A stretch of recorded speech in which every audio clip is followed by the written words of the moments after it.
So, farmers on the streets as the protests intensify against the new farm laws. The day of the Bharat Bandh today. I'm joined by Professor Ramesh Chand.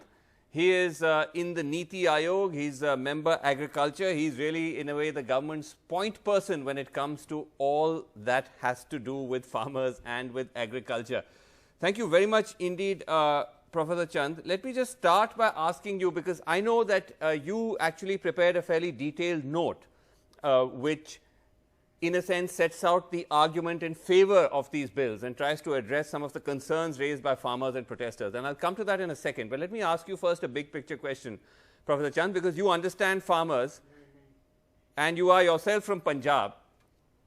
If these bills, as you and others in the government have argued, are so wonderful for farmers and so amazing, why are thousands and thousands of farmers on the streets?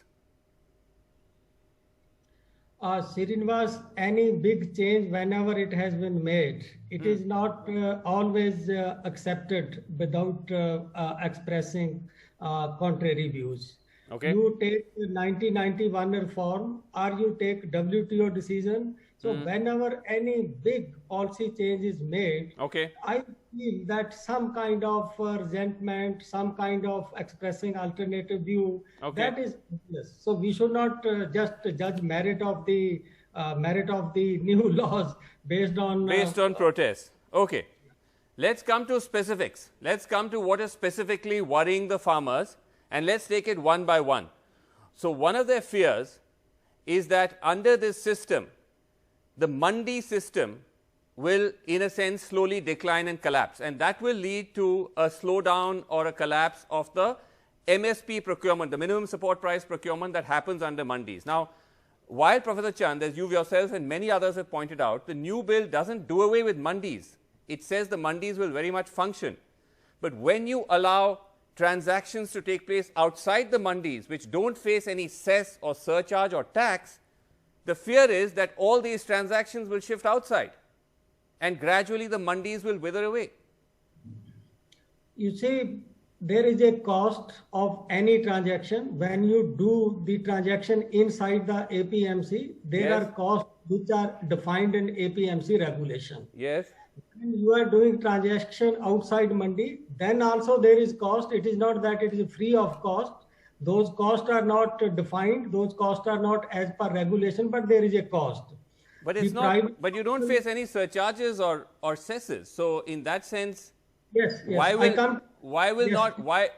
will not everybody shift outside?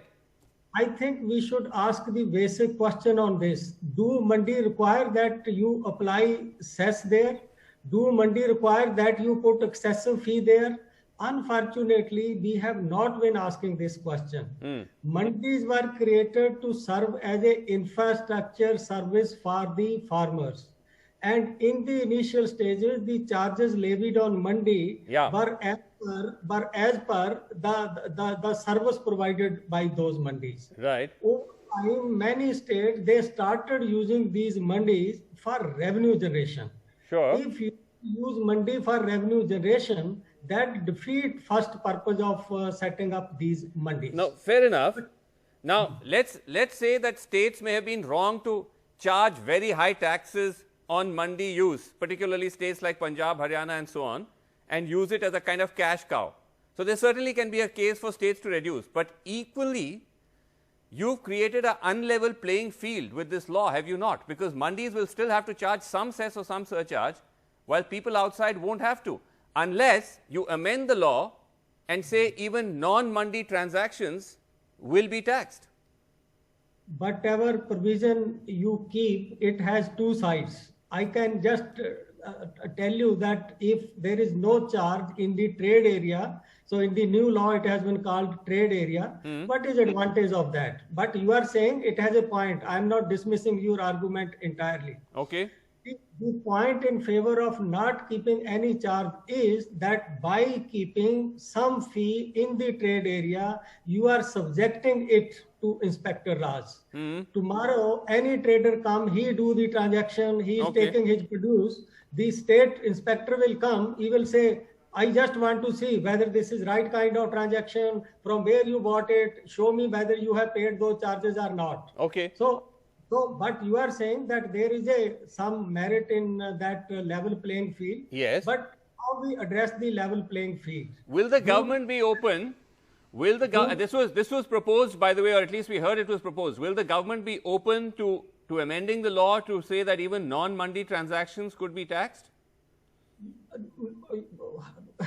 Yeah, term is not tax, but I find that the government is willing to consider the charges outside mandis also. Okay. To keep a parity between the charges in APMC mandi and in the private channels in the trade area. Okay. The other, of course, fear or the question that farmers are asking is that you are telling us now under this new law, you will give us the freedom to go anywhere and sell to whoever we want.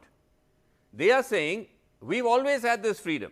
Private players have been buying from us after paying this, registering with the mandis and all of that for the longest time, right? You're aware of this. Reliance is there, Birlas are there, Godrej is there, Big Bazaar. Every private player has been buying from farmers for the past almost 10 decades in and outside of mandis. Nothing has substantially changed. Nothing has gotten that much better with the arrival of these private players. No, so how does this new bill change anything for us? Yeah, I'm coming to it.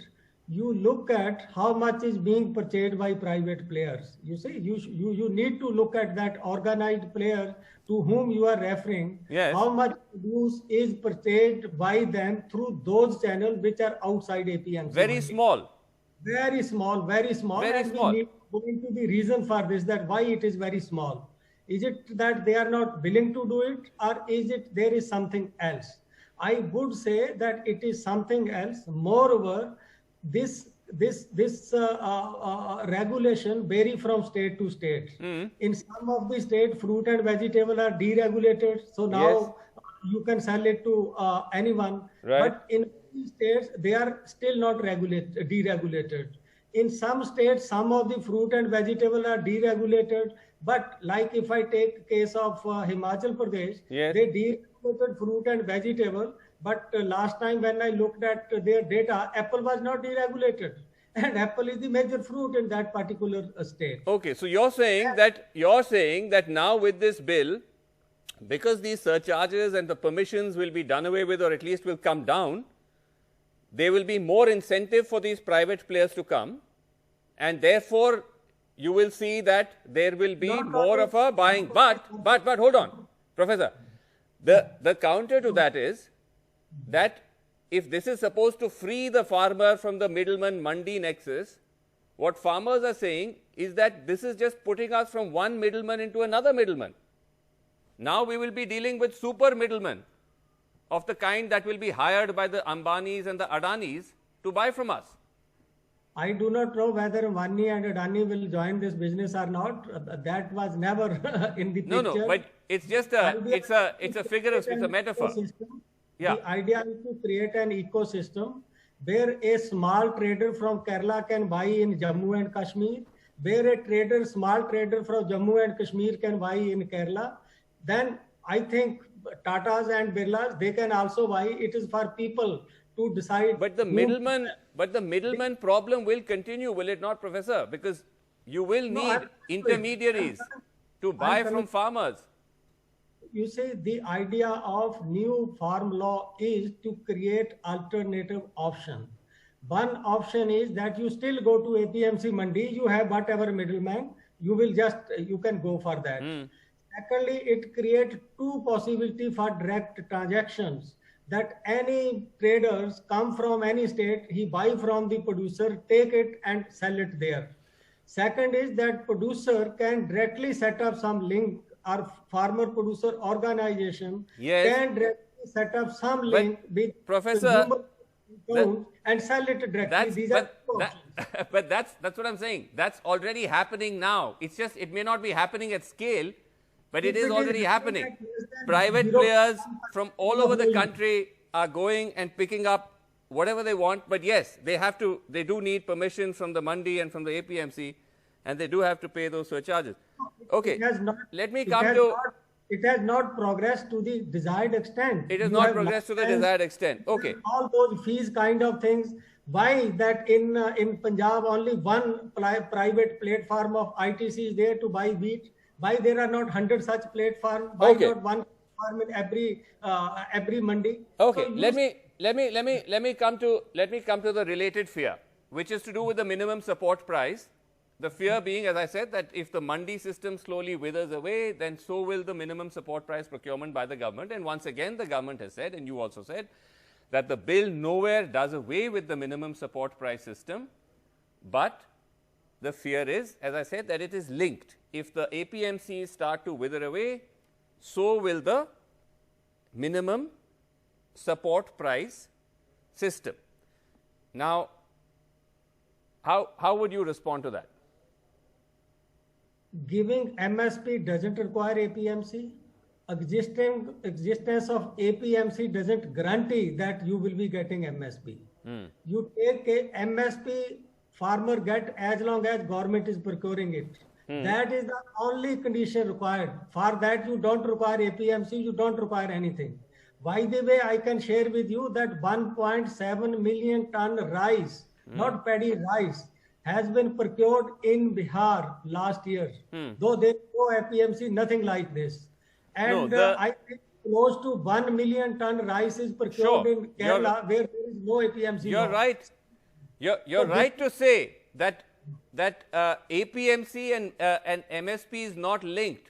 But is it not equally true that the states which have the best network of mandis like Haryana and Punjab are also the ones which see the best or the highest levels of government procurement and get there at the MSP? It is not that they have best kind of mandi, but matter is that state agencies are procuring it. In other places, the state agencies were not procuring. But gradually it is expanding, and you may be knowing that last year procurement of rice in Odisha is 4.8 million ton. Imagine 4.8 million ton in Odisha, and it is increasing in many states in leap and bounds. But the point here, Professor, is that you, in your own paper, you say that only 7% farmers get MSP, correct? Anywhere between 7 to 10% farmers. Now, surely the argument that these farmers are making is that actually we want that figure to go up, and the way they see it as going up is not less government intervention, not lesser mandis or lesser procurement. They want more mandis. They want better regulated mandis. They want a greater investment by the government in procurement, which they feel will help them realize a price. But your bill appears to do the reverse. No, it is not like this. The best insurance for better prices for farmer is competition. Rest is that government can give through any means. If government is to ensure price, there are so many ways to ensure it. Even without buying, government can see to it that farmer get a return which correspond to MSP. Government can do it even without buying. Buying and procurement is not must to ensure that farmer get MSP. So how could myths created around it that we are spreading confusion? Okay, now that's an important point. Let me ask you this. You're saying government, even without necessarily procuring, can ensure minimum support price, which has actually been one of the demands of the farmers, that can you make minimum support price a legal right? So it doesn't have to be, the government doesn't have to be necessarily involved. It just becomes a legal right across the board. Can minimum support price become a legal right? These are again unrelated questions. In order to make, we need to look at so many things. Now we are mixing up so many things. Prices nowhere in the world are insured through legal instruments that legally this is the price to be paid. You can do it for 1 year, you can do it for 2 years. It's not feasible. It doesn't go in the interest of the farmer. And cannot be, no economy can afford to allow this. Now, we have so many experiences. Experience of China, it was earlier ensuring minimum price to farmer through procurement. And their economic strength is 5 times that of India. So they went for procurement, etc. For the corn in 2006 in a big way.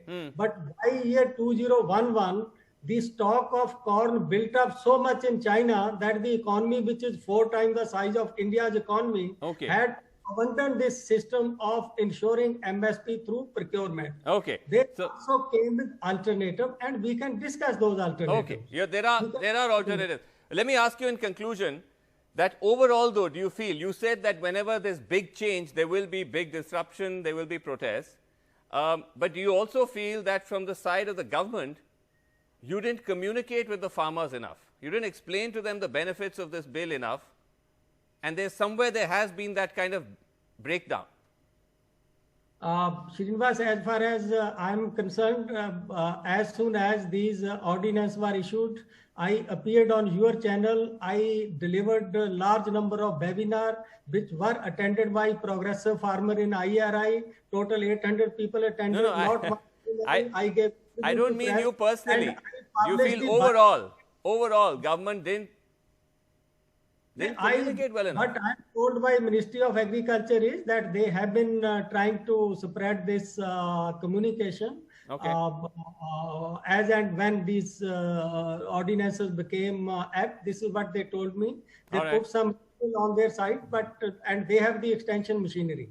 Okay. But from the side, whatever I could do as an intellectual and as an expert, Right. so I have been sharing even with you also that, see, this is my working paper. That's Please true. go through No, it you in English, Hindi, on-site, hard you've copy. been very all those. open. You've been very open. But I just wonder, because I wonder, you're from Punjab.